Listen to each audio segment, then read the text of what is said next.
Hello Internet, Jojo here, and welcome to another video where we take a feat or two, or three, or more, and calculate its attributes and abilities. Today, in the wonderful world of math, we're going to calculate the power of some of the feats from the Pirate Emperor Kaido. Specifically, 3 feats that Kaido has been shown to do in the manga and anime. The first feat we're going to throw some numbers at and calculate is Kaido's clash with Big Mom when they made this gigantic explosion of energy. Second is when Kaido did a spoilery thing in the manga involving an island. Don't worry, for you anime onlys out there, I will let you know when we get there so you can skip. And the third feat we're going to talk about is when he one-shot Luffy. Got it? Cool, let's get this party started.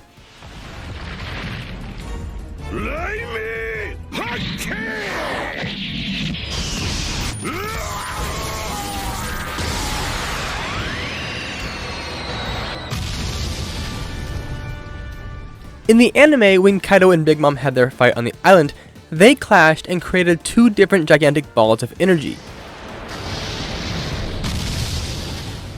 Now, while this first one does not take the appearance of classic plasma, we can tell that it is still super hot, it does not take the appearance of a normal explosion, and it even gives off lightning. So we will assume that this is a ball of plasma.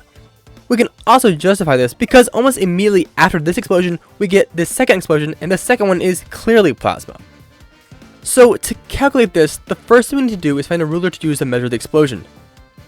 Now, of the many things we could use to find the size of the island, there is one thing that we get almost every time we see the island of Onigashima, the Eye of the Skull, and that seems to be the best thing that we can use. The Thousand Sunny is a Karak class ship, and those tend to be about 45 meters in length.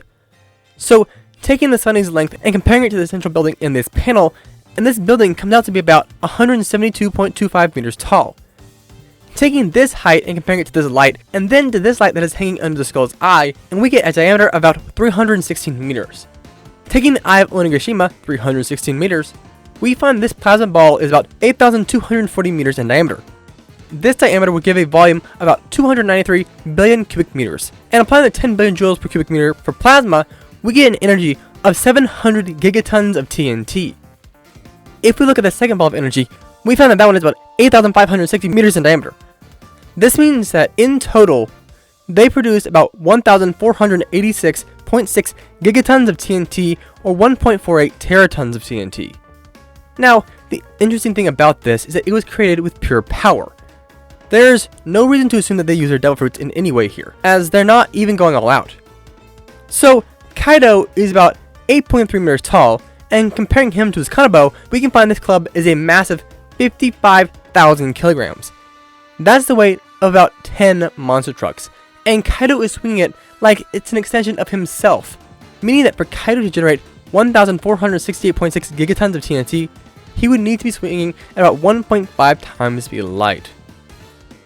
Now, this was both of them, but considering they're not going all out, I think it's fair to say that both of them could generate this separately. In fact, we know they can, but that's for the third feat. In One Piece chapter 997, we get one of the largest feats that we've gotten for quite a while.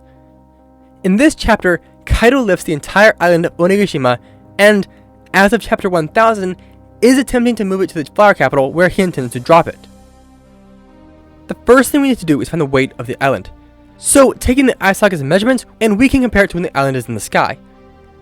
Now, I could go into complicated numbers and shapes and all that, but that would get boring and very tedious. So let's just say that I took all these numbers, plugged them into various volume calculators, and found that this island had a volume of about 156 billion cubic meters of island.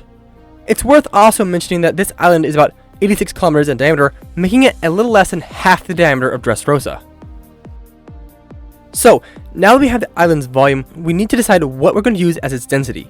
We could use stone, or we could use bone, as there's a skull on top.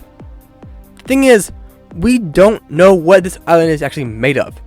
This island could be a stone island with a skull that happens to be on top of it, or the island could be made up of the bones of whatever the skull belonged to. For this video, we are going to assume that this island is made up of bones, and if we find out otherwise later on, you can take this and assume that it's a low estimate. Bones, at least human bones, have a density of 1,850 kilograms per cubic meter and would make this island weigh about 288 trillion kilograms. This is about 872,000 times the weight of the Empire State Building, or about 42.477 billion monster trucks. Now, Onigashima is being lifted up at a decently quick speed. As we can see, this boat was still in the process of falling as the island hit its max height in this panel. The island comes to be about 6,071 meters in the sky, and the boat fell about 2,752 meters. Because it would take about 23 seconds for this boat to fall that distance, it must have also taken that long for the island to move about 6,071 meters upward. This time and distance would yield a speed of 573 miles per hour.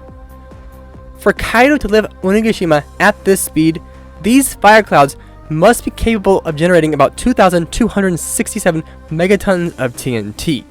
However, that's only a small part of this feat, as he is planning on taking it to the flower capital. Taking the sides of Onigashima and using this map, as that's the only thing we have, we can find that Kaido would need to push this island about 166 kilometers. For him to push 288 trillion kilograms, 166 kilometers, he would need to generate about 11.3 gigatons of TNT. This is over 200,000 times the energy of the most powerful ever deployed nuclear bomb. But we haven't accounted for the big guns yet, the one that really ramps up this power. I'm talking about the island's terminal velocity and the power to keep the island in the sky while it's getting pulled down by gravity.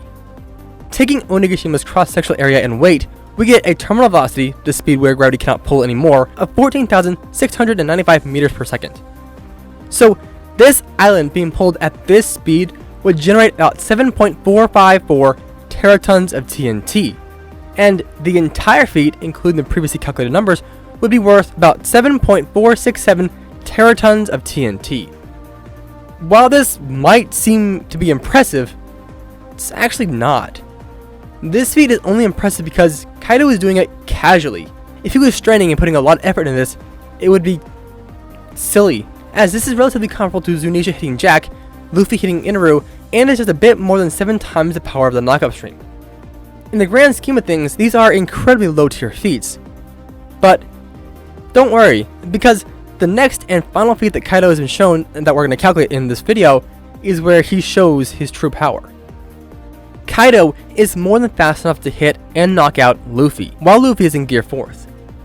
Now we could find the strength of Luffy's Haki to find Kaido's speed from kinetic energy, but we have talked about Luffy a lot, so let's keep this feat as pure as possible and just assume that Kaido is swinging as fast as Luffy can move while in Gear 4th.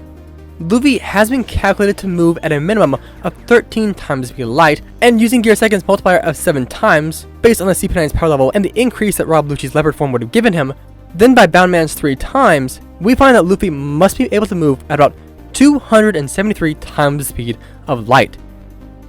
Because Kaido can tag Luffy while he is able to move at these speeds, he must be able to match these speeds as well. So, swinging his 55,000 kilogram club at 273 times the speed of light, Kaido will be striking with about 44 petatons of TNT. This alone is not particularly powerful, but remember, this is also not accounting for the fact that Luffy has Haki and that his durability is far stronger, meaning that Kaido would need to be striking at far faster speeds if he wanted to overpower Luffy's Haki with kinetic energy. Also, when we compare this to other feats that Luffy and other characters like Whitebeard, Kid, Oars, and Chinjiao have done and been stated to do, it comes up short, but it's still worth mentioning, especially when it helps prove the strength of these characters. In short, I guess, Kaido doesn't mess around. So, all that said, that's really it for this video, but before you go, here is a small piece of trivia. Did you know that post-time skip Tashigi tanked a light speed kick from Kizaru and remained conscious? That is actually on par with many of the pre-time skip supernovas. So, there's some trivia. Thanks for watching, see you next time, remember to stay spectacular, JoJo, out. Ladies and gentlemen, thank you all for coming, you've been great, see you soon. Adios!